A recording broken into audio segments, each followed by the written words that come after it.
First of all, I'd like to introduce myself. I'm Sheriff Robert Holland with the Macon County Sheriff's Office. And for those of you that know me and have dealt with me for the last 12 or 13 years as sheriff, I don't have press conferences. The reason for that is we've always had an open door policy with our media, and so there's really no need. Because of the extent of this investigation and the interest by the media and in the importance of us getting things out that are accurate, I decided to bring you all together here. You're an important role in what we do and providing information to the public, and I just want to thank you for taking the time out of your day and your interest in this investigation. Like I said, I don't normally hold press conferences, but today I realize why when I watch press conferences it's so important when you see them start at the very beginning and you have the boring stuff at the beginning of all the people that they're going to thank. Today I understand why it's so important to thank those individuals. So I too would like to start out my press conference with identifying some people or some organizations to thank. First of all, I would like to thank First Sergeant Woods of the North Carolina State Highway Patrol, who's present here today. And the reason I'm thanking him is when I checked en route to the location, I immediately put a call into the Highway Patrol for additional assistance. And as always, they were very forthcoming and nearly beat me to the scene, several officers, and they were very instrumental in assisting us. Also want to thank the Prentice Church of God and their community for their assistance where we were able to stage during the event many of our students on school buses. Superintendent Chris Baldwin and his faculty we would like to thank. He also is here today. Principal Tolly Bowles and his faculty at South Macon Elementary where this incident occurred. Principal Diane Cotton and her faculty at Union Academy, which is another school located near the South Macon Elementary. Deputy Director of the North Carolina Safer Schools, Mike Anderson, who is here present. He started calling me about 8 o'clock yesterday morning from Raleigh, and he stayed in contact with me all day yesterday. And at 3 o'clock this morning, he let me know that he was en route to come to Macon County to assist me as well. So we appreciate you being here today. Our District Attorney, Ashley Welch, as well as the Assistant District Attorney, Eric Bellis, we appreciate their assistance in this investigation as well. Of course, our Liaison County Commissioner, Ronnie Beal, who also stayed in contact with me yesterday and throughout the night, and also today. We appreciate his support and his being here. And of course our County Manager, Derek Rowland, who also is present, and we appreciate his support, who also stayed in contact. Both of these individuals didn't call to get information on what was going on.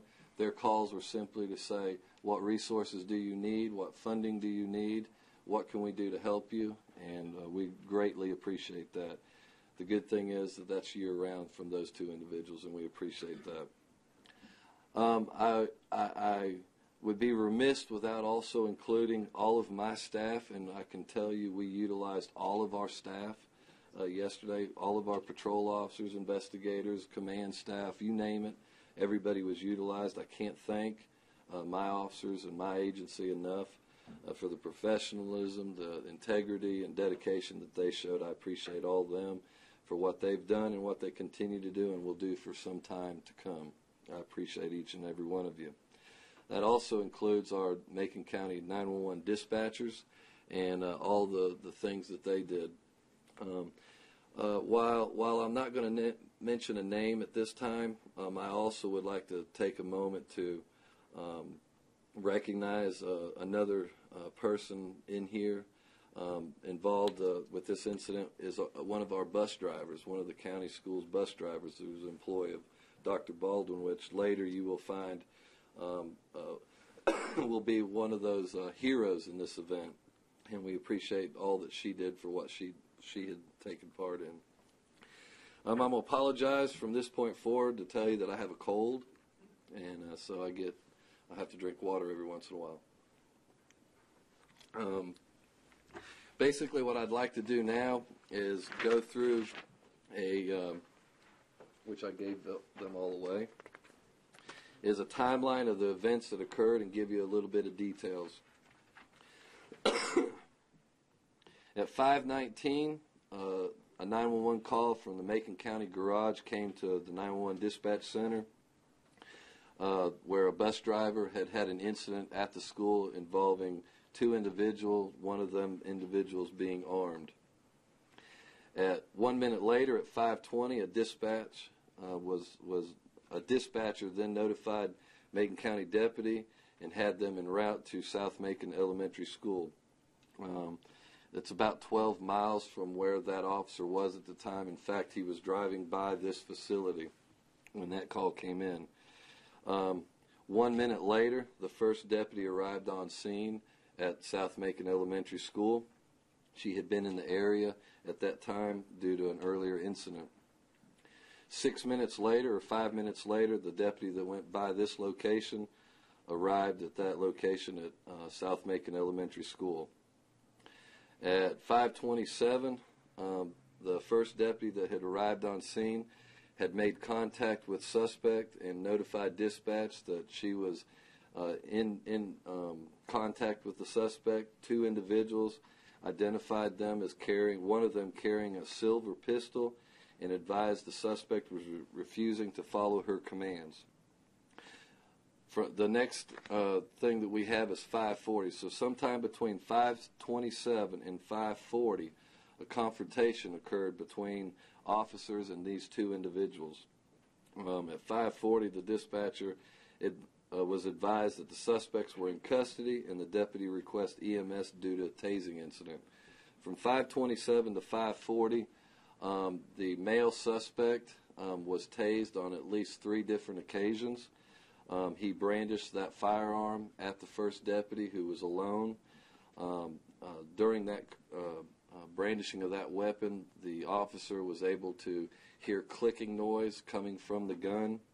And she immediately attempted to request assistance, but her radio was dead. Her battery was dead on her handheld portable. So she retreated, taking cover at her patrol car, where she was able to let the other officers know what she had and make sure that they were en route. They then confronted those individuals. He refused to drop his weapon, at which time the decision was made to tase the individual.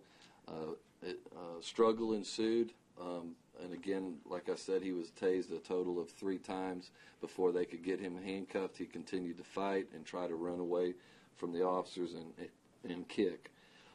During the time that they were trying to arrest him, the female was then also tased because there was a weapon on the ground next to the suspect, the male suspect, and she was attempting to grab that handgun.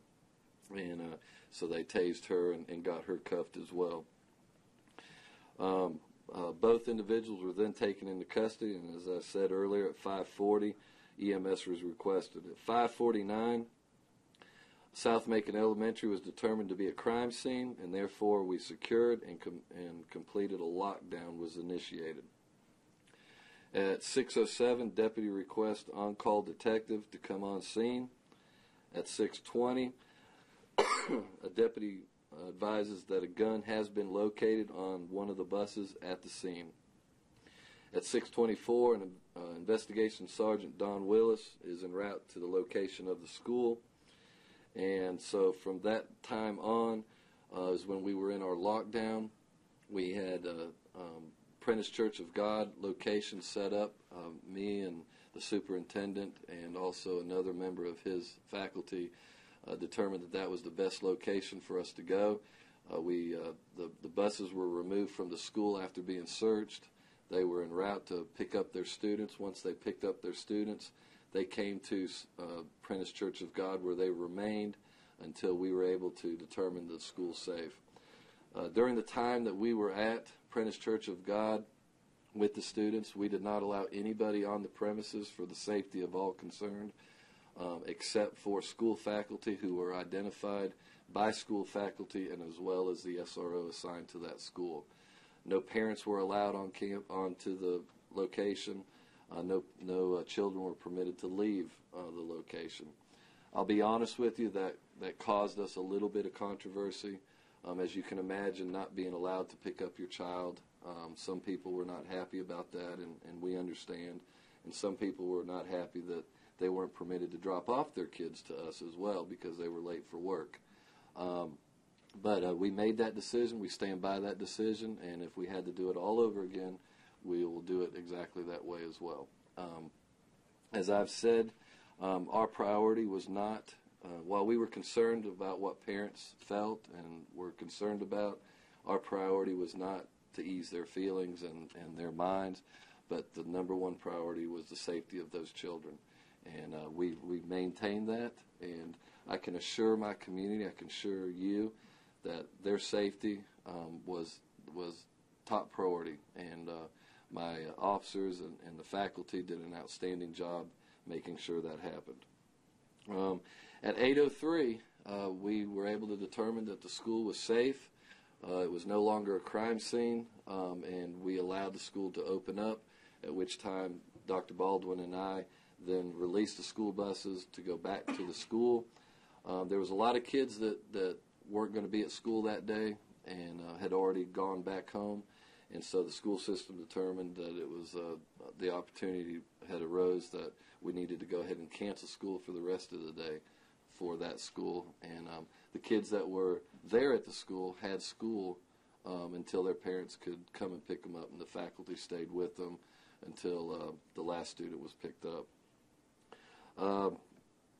We talked about the bus driver, and I just want to make sure that everybody understands that we are proud of her and the actions that she took, because the actions that she took when she was confronted by these two individuals and actually pointed the firearm at her, her actions, what she did in her vehicle driving toward them, they were heading toward her bus again, and they went the other way, which changed the events that occurred from that point forward.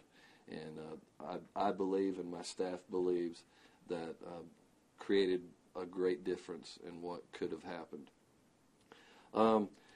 Subsequently, I left out the fact that I believe that a gun was also located on the school bus that those individuals were heading back to, that bus driver who was in her personal vehicle determined that it was in everybody's best interest for them not to get to that bus. She didn't know if they were going to steal the bus or what the situation was. It wasn't until after this was over, when she went to get on her bus, that in the front seat she located a pack, and within that pack was gun number 5. And the investigators took that into custody, and it was at that time that a complete search of the premises and every vehicle, every bus on the premises took place. And ultimately, one of the reasons why we decided to completely lock down the entire premises.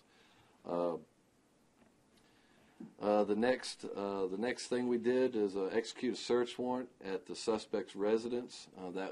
That took place yesterday evening, late afternoon, early evening. We were able to get search warrants signed by a Superior Court judge in another county. We were able to collect evidence at that location, several weapons and ammunition, and then went back to the detention center where interviews were conducted with both individuals. While I won't identify who gave statements, who didn't give statements, or what statements were said by who, I will give you a scenario of a couple of statements that were made that is very concerning to us, and we thought it was important that we let people know what was said. And I'll be honest with you, I'm going to be very careful, because we all know that this is a male and a female suspect, so I'm being very careful not to say he or she, because it would definitely identify statements. So bear with me, but one of the statements that was made was, during the interview, it was asked, why were you there? And one of the suspects stated that it was God's will and part of the Matrix. And Another question that was asked was why did you kill the cat? There was a stray cat that a lot of the children knew that had been there for several years. We found that cat in front of the bus in the parking lot where it was noticeably had been shot and killed, and basically they admitted to shooting and stabbing that cat because it was, I believe the words was flawed. Defective. It was defective. So then another statement that was made was wanted to understand why they were there and what their intent was, and what would have happened if the kids and the teachers showed up at school. And one of the individuals made the statement that it was God's will, and if it would have been God's will for us to shoot children and teachers, and the other suspect wanted the other suspect to do so, they would have proceeded to start shooting children and teachers. We think it's important that we get that information out. We, as I said from the beginning, we had no idea, and still to 100% certainty have no idea why they were there. There's been discussions about the siphon hose and the container or the bucket. We made it clear we didn't know why they were there, and why somebody would be carrying a bucket and a siphon hose, who knows? And so we couldn't determine that, and we still really don't know the answer to that.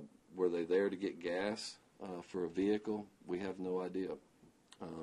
There's no way you could have put gas in the bucket. The bucket was nearly torn in half.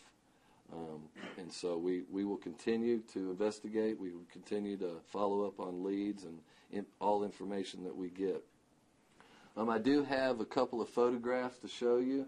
This here, the first picture, is the backpack or the pack that was on the school bus in the front seat. And as you can see, you may not understand what that is, but that is the firearm visibly being able to be seen. Is there a way to change that? If you'll go to the next slide.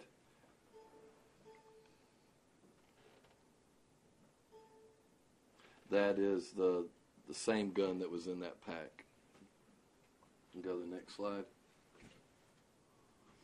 These are the firearms. One of the suspects had 2 firearms in his belt in holsters. He had a third firearm, which I have here, and this is actually the firearm that he was holding in his hand and held at my officer, pointed at my officer, and was the sound of clicking was heard. This is that actual gun. Can you hold it up one more time? Yes. Can you go through that again? Hold on 1 second.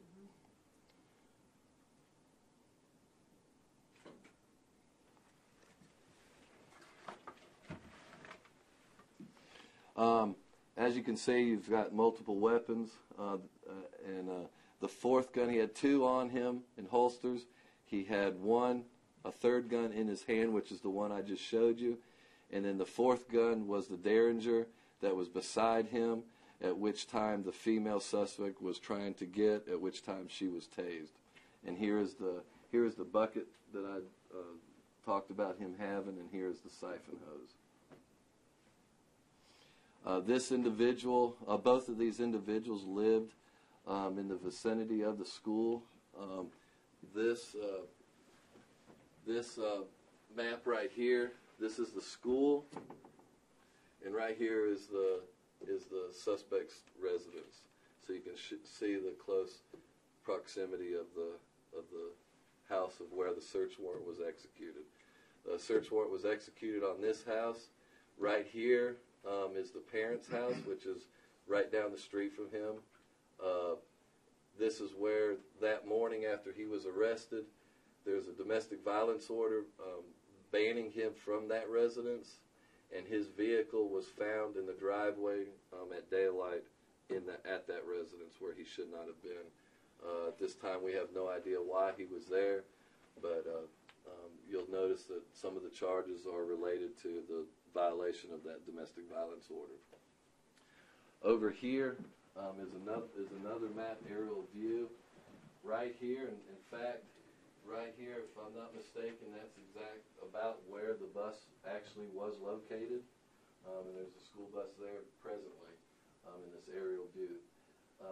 About 4 cars up is the location of where the cat was found dead, shot, deceased. And then after the bus driver had veered her car at the suspects after having a gun pointed at her, they then turned away from the bus and ran this way and went around the school. It's somewhere in this area by the ball field, and then by this fence is the actual location of where the confrontation took place between the first deputy, and them. And they were, at the time that she confronted them, she come around this corner, and they were actually walking back to where they had come from. Why they were coming back, we have no idea. The only thing we can speculate is they may realize that they had forgotten the other gun on this school bus. That's also where, when the other officers arrived, the confrontation took place amongst all the officers with them, and they were both taken into custody.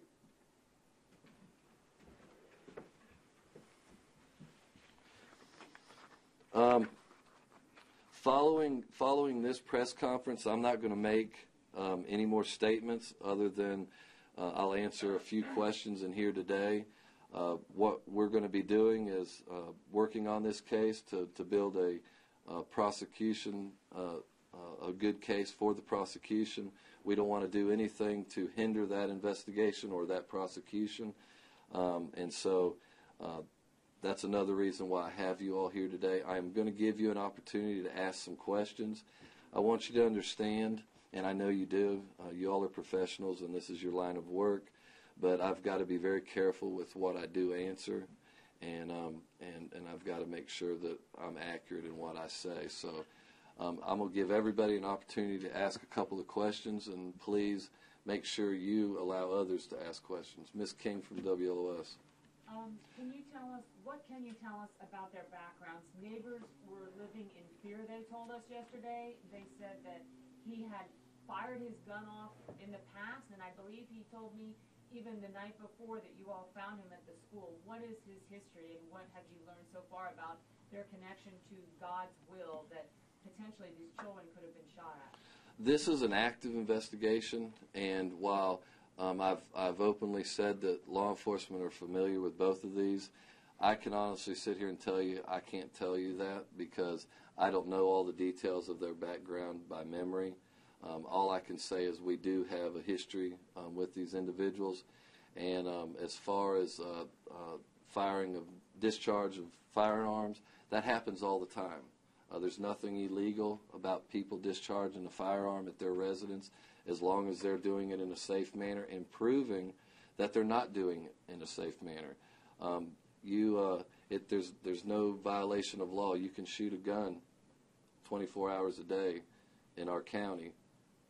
You can shoot a firearm as long as you're shooting that firearm in a safe manner. You mentioned to me they were up all night. Can you talk anything about that at all? No, I can't discuss that. I don't know the details of that. Sheriff, can you elaborate on the relationship between Audrey Parrish and Adam Conley? Audrey Parrish and Adam Conley? And you have warrants here that say she's under attempted to kill and murder Audrey Parrish. Yeah, Audrey Parrish is one of my officers. She is the first responding deputy who he pointed the gun at, and he is charged with attempted first-degree murder of that deputy. And the domestic order was against his father, it looks like? Correct. You said you believe drugs might have been involved. The drugs actually found on either of them? We did find some marijuana on them, and based on our experience as law enforcement officers, their actions and their demeanor and things that they said and did throughout the night at our facility, it's apparent that they were on something, some kind of substance. Have you been longtime residents of Macon County? Yes, ma'am. How long have they been there? I couldn't answer that. I have no idea. I haven't even looked into that. Could you talk a little? Oh, I'm sorry. Yes, ma'am. I just wanted to say thank you for doing a great job, and I just wanted to ask regarding the other schools in Macon County, where when that happened, in regards to were any of the other schools notified or the SROs? All the SROs knew. As far as the other schools were handled, they were handled, worked,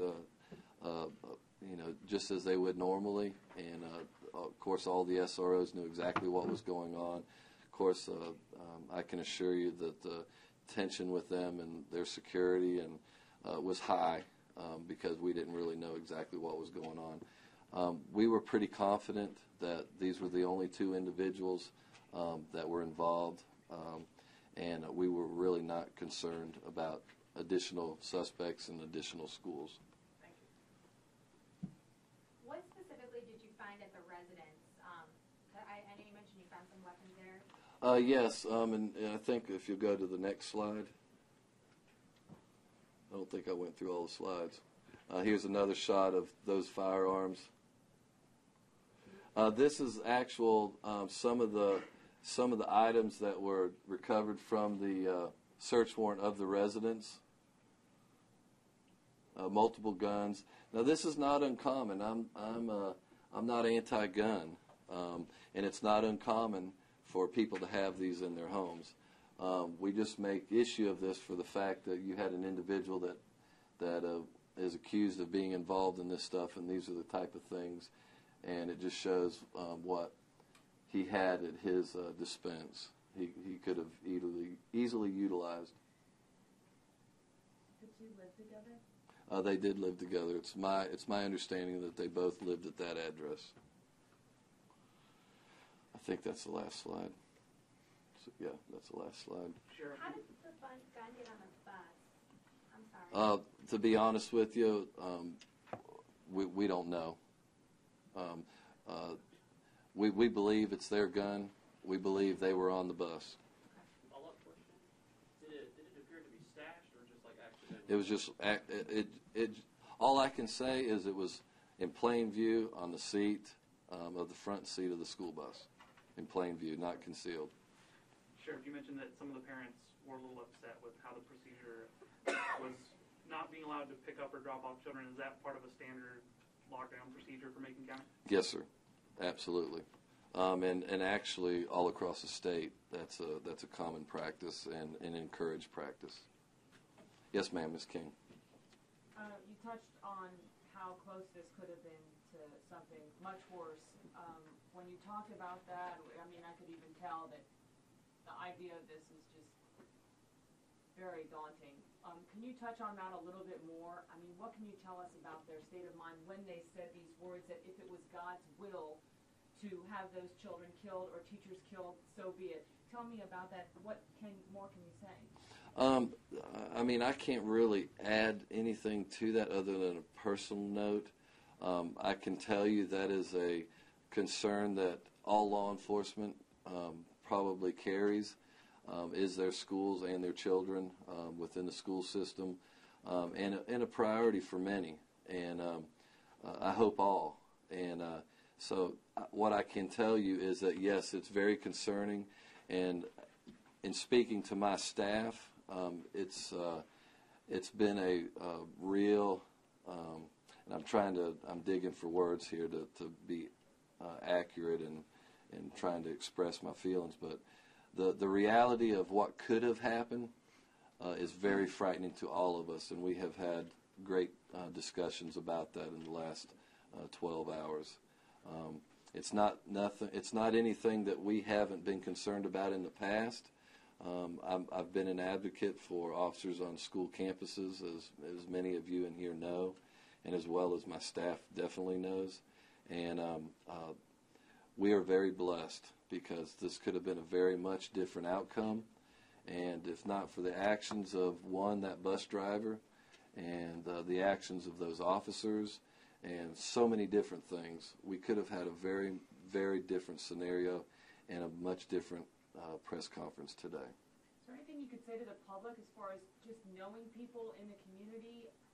you know, this can turn on a dime if this was later in the morning to do any kind of preventative measures when you know someone in the community that might be like this. Well, that goes without saying. I mean, I mean, I can only speak for my community. People frequently call us and give information anonymously or give information openly, not for fear of any retaliation or anything. The reality of it is we have laws and guidelines that we have to go by. And if we respond to a residence that there's shooting going on tonight, that's not uncommon. I don't think you'll find any community where that does not happen. It happens. And just because there's shooting going on doesn't mean there's a violation in the law. But it's important for people to give that information and let us know if they are concerned. And I can assure you that any law enforcement agency, if they find a concern, they're going to do what they can to resolve that issue. Right, if you can touch on it, Sheriff, it's one thing to be armed, but did they give any indication of why they were so heavily armed? No. As I said, this investigation continues. There'll be additional interviews conducted, and I've not been able to go into detail of the full interviews, but we'll actively continue to investigate this crime and work toward a successful prosecution. The bus driver was in her personal car. Was she leaving work or coming to work? She had arrived at work. She was prepared to get on the bus and drive. In fact, I believe she even already cranked her bus. She actually, I believe, cranked her bus and went into the school, which is really not her responsibility, but because she cares, she actually goes and walks through the school and just checks on everything, and then goes back out, gets on her school bus, and goes and begins her day picking up students. She was not, basically she was, and I'm not going to say exactly what she said because I can't remember, but in a nutshell, she was not going to allow those individuals to get back on her bus, and she didn't. And as I said earlier, she's a hero in this event because her actions changed the course of the events that took place from that point forward. So I'm sorry, is it like a bus lot where she cranks her bus? It's a school parking. It's a school parking lot, and it's where they park many of the school buses at night, and then they come there in the morning. And as you can see in the picture, there's multiple school buses there parked, and that's where they park them at night. Can you estimate how many people were in the building at the time when all this just kind of started amping up, starting at like 5:19? Within the building, Dr. Baldwin, I think I'm correct, there was nobody in the building at the time this happened. Am I correct? Just the bus driver's sister's custodian, and the bus driver dropped her off, actually. The custodian, who's the bus driver's sister, came to the school together, and so the two of them were there, and that's it. So no kids were on campus at Correct. And we've made, and I hope that you all will take the time to make sure you say that in your stories, because we have said that a lot, but we haven't heard it very much. So please say that. One more question about the bus. Thank God we don't have to be at school at 5:19 in the morning. So I'm just trying to figure out the timeline here. So they arrived at the campus. Did they go on the bus before the bus driver cranked it up, or was it after she cranked it up? What do you think? I don't know the answer to that exactly, so I won't be able to answer that. I can't remember. Unlocked or locked when they got on there? I couldn't answer that. I don't know the answer to that. I think you Yeah, just that would- open yeah. the door and get on. And then I would be speculating, so that's why I don't want to answer that question. Do you know? Mr. Baldwin, do you know? Do you know, Mr. Baldwin? If the bus is locked at night? They did not lock. Okay. Do you still think that they might have slept on that front row there? We're not really sure. When I said that yesterday, and that's what is, that's why we hesitate to say anything until we have all the information. And the information that I had gotten from our officers was that we believe that something led us to believe that they had been sleeping on the bus or had been on the bus. Knowing what we know now, the chances of them actually sleeping were probably slim to none based on their current condition. But we were confident they had been on the bus. Whether it was sleeping or not is a different story. Do you know about, I don't know if you can release this, how long they've been kind of planning this? Was it premeditated, or do you think it was like they just got... That's part of the investigation, and we're not able to make any statements related to that. Was there one of the two that was the leader of the plan that you can see so far? Yeah, we're not able to make a statement as to that as well. Not trying to cut the two of you off, but is there anybody who hasn't spoken that would like to speak before the two of them ask the next question? Yes, sir. Do you think they were responsible for the incident on Union School Road area that morning? I believe there's a good possibility that those are the two individuals, yes. And that is also why you had a quick response time, because we remained in that area. An officer stayed in that area trying to, because we were unable to locate where somebody had called in somebody shooting out in the driveway. And several of the officers responded. In fact, all of them responded. They were unable to locate them. And then later is when it happened at the school. We also know now that that's also right next to their home. So there's a good possibility if it was them, they may have been in their house and the officers wouldn't have seen or heard anything. Yes, ma'am. Court date, and they're not out on bail? Their bond has been set at $1 million each, and in the packet that I gave you has a court date. I honestly can't remember what that court date is. Open to the public? Or? Absolutely. Open to the public. Yes, sir. Apart from proximity, did they have any other connection to the school? At this time, we have no reason to believe that they had any connection to the school, other than the fact that they live close by. Ms. King?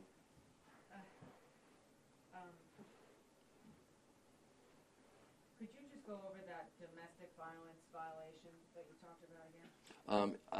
I don't know it by heart. It's in your packet. You have it. It happened hours before, or what? No, as I was saying in my statement, that that morning when all this happened, we were able to locate his vehicle, which is near his home, but that vehicle was at his parents' house where he was prohibited from being. People watch tonight, what's the number one thing you want them to take away from those stories?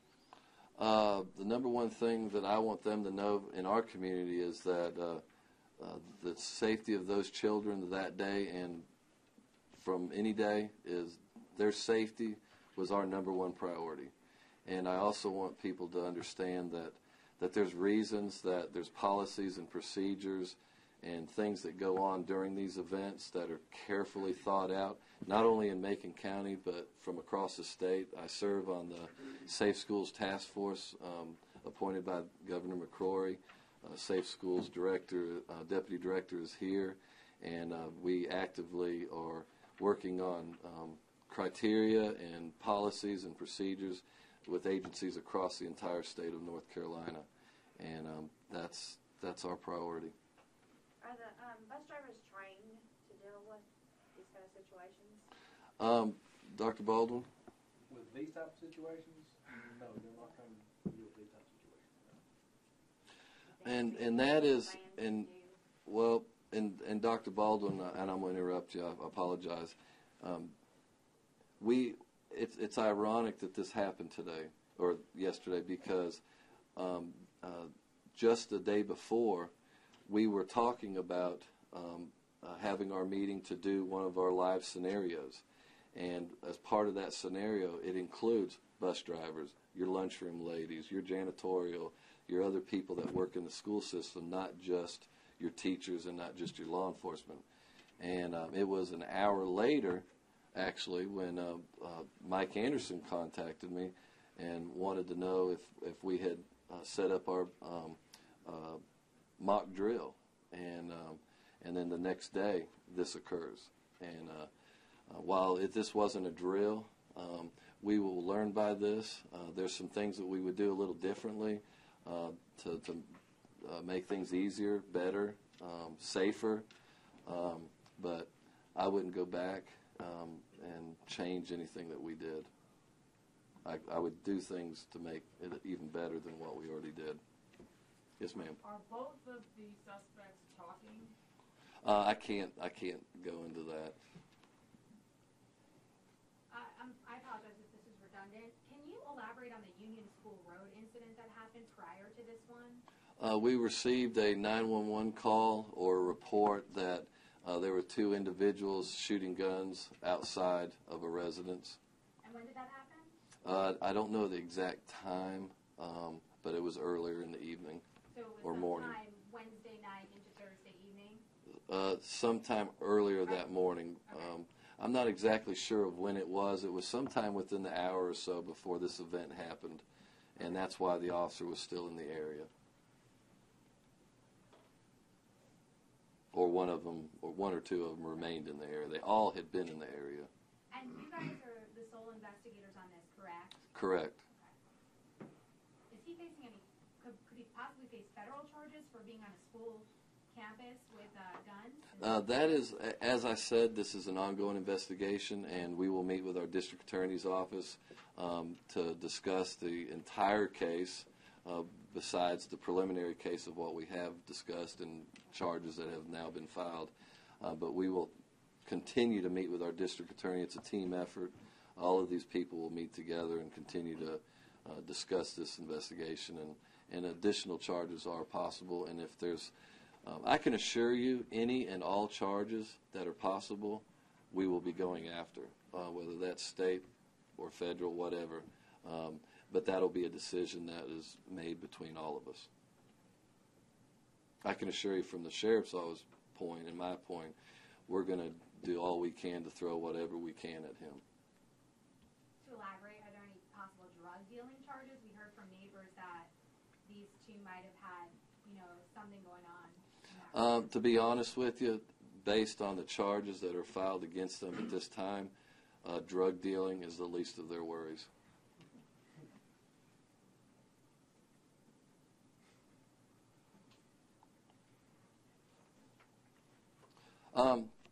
I guess that is it. I appreciate everybody being here. Again, did you have a question, or were you just saying thank you? Okay. Anybody else like to say anything? Okay, thank you. Thank you very much for being here today.